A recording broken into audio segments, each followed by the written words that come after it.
driving. So, for those of you who don't know me, my name is Swati. I'm an executive mom power coach. So, basically, I help moms who work as executives manage the physical challenges that come with motherhood. Now, this could be from anything from a neck pain to back pain to heel pain or poor posture or a weak pelvic floor, and really everything in between. So, for those of you who just watched my video and it did not show up with the voice, the sound was missing. I do apologize. So, I'm redoing this video for you. So, yeah, so how should you sit when you are driving? So, the very first thing is I want to point out is there are many people who talk about good posture or for that matter, good sitting posture. However, sitting in a car and driving is quite similar to sitting at your chair or your desk. So, whatever I'm talking about here, the four tips that I'm talking about would still be applicable to when you're sitting at your desk, except for one point, which I will point out to you later. All right. So the very first one is the height of your seat. So when you're sitting in the car, you don't want to be too far back or too much forwards right next to the steering wheel. Um, Not too much forwards because that's like a safety issue, in case you hit your car and the airbags come on.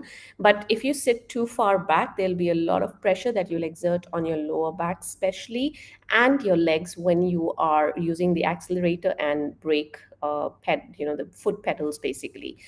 So the foot that is on these as well, the leg that is controlling these foot pedals should be at about 120 degrees angle. So the knee joint of the leg that is controlling the foot pedal should be at about 120 plus minus 5-10 degrees.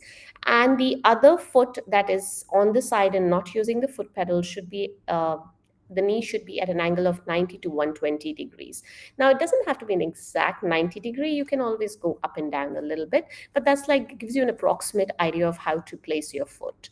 Now, so another thing that I want to point out, the second thing is the way that you hold your steering wheel. So if your steering wheel, you're holding it, suppose this is the steering wheel in front of you. Just imagine I have one here, and you're holding your steering wheel from up here.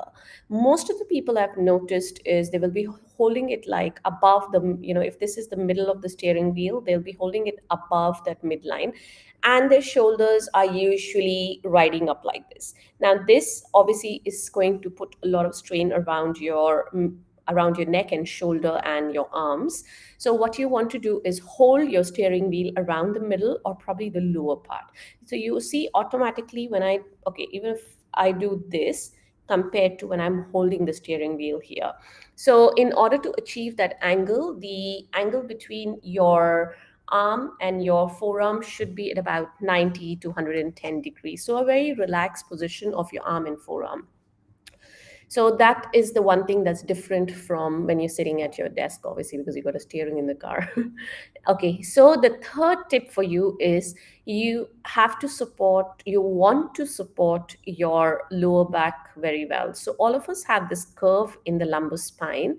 So what happens is if you have one of those modern fancy cars, they usually come with a little bit of a little bit of a lumbar support or a support for the lower back. However, if that's not enough or your car doesn't have one, roll up a bath towel and you can put it into your car seat, and that will support the spine and the muscles around your lower back.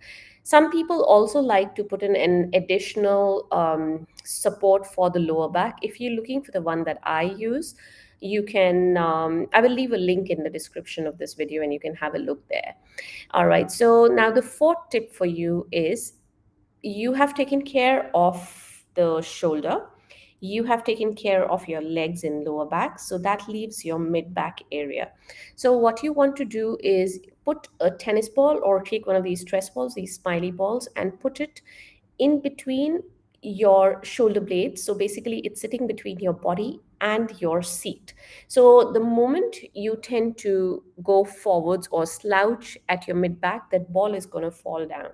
I have seen so many people who are driving and especially when they are focusing on the traffic or they're stuck in like a traffic jam, what they will do is they will always be leaning forwards and they'll be all stressed about it. So they are basically slouching, but not at the lower back, at the mid back area. So the moment you slouch at your mid back, the ball is going to fall down, and that'll give your body a feedback as to you need to straighten up again.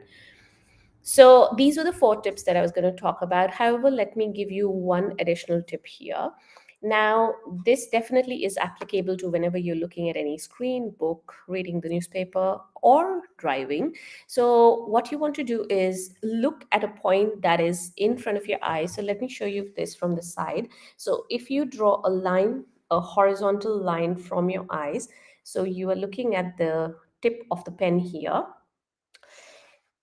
If you tilt this down by about 5 to 10 degrees, so if this is horizontal, you want to look down about 5 to 10 degrees, this puts your neck or your cervical spine into a neutral position. So whenever you're driving next time, make sure that you follow all those four tips that I spoke about. Plus, look at a point right in front of you and then look down 5 to 10 degrees, and that puts your neck in a neutral position. So you've fixed your lower back, mid back, neck, shoulders, legs. So you will be sitting in a good posture. I did talk about this exercise, this postural correction, about looking in front of you and then bringing your gaze down by 5 to 10 degrees in my last video. If you did not see that video, you can go to my YouTube channel and then you can have a look there. All right. So, if you want to learn more about how to achieve a good posture and, more importantly, maintain a good posture, feel free to get into my free community. You can just join. I will leave a link in the description of this video. And yeah, that is where I teach you all these simple tricks and tips to achieve and maintain a good posture. Alrighty, I'll see